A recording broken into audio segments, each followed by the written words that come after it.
Hello! మా video నచ్చిందా? వెంటనే లైక్ అండ్ కామెంట్ చేయండి. ఇంకా మా ఆంధ్ర విలాస్ మూవీ న్యూస్ ఛానెల్‌కు సబ్స్క్రైబ్ చేసి నూతన వీడియోల కోసం బెల్ ఐకాన్‌ను క్లిక్ చేయండి. అనుపమ పరమేశ్వరన్ నటించిన తమిళ చిత్రం బైసన్ తెలుగులో అక్టోబర్ 24న విడుదల కానుంది.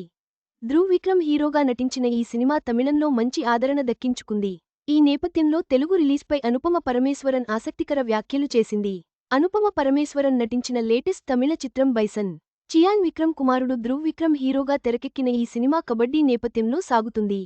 అక్టోబర్ 24న తెలుగులో బైసన్ రిలీజ్ కానుంది. ఈ నేపథ్యంలో నిర్వహించిన బైసన్ ప్రెస్ మీట్లో heroine Anupama Parameswaran interesting comments చేసింది. వరుసపెట్టి సినిమాలతో దూసుకుపోతోంది బ్యూటిఫుల్ హీరోయిన్ అనుపమ పరమేశ్వరన్. ఇటీవలే పరదా సినిమాతో పర్వాలేదనిపించుకున్న అనుపమ పరమేశ్వరన్ కిష్కింధపురి వంటి హారర్ థ్రిల్లర్తో సక్సెస్ కొట్టింది. ఇప్పుడు తెలుగులో మరో సినిమాతో ప్రేక్షకుల ముందుకు రానుంది అనుపమ పరమేశ్వరన్. తమిళంలో విజయం సాధించిన బైసన్ సినిమా తెలుగు ప్రేక్షకులను ఏ మేరకు ఆకట్టుకుంటుందో చూడాలి. అనుపమ పరమేశ్వరన్ వ్యాఖ్యలు సినిమాపై అంచనాలను పెంచాయి. ఈ చిత్రం కబడ్డీ అభిమానులను ఎంతగానో ఆకట్టుకునే అవకాశం ఉంది.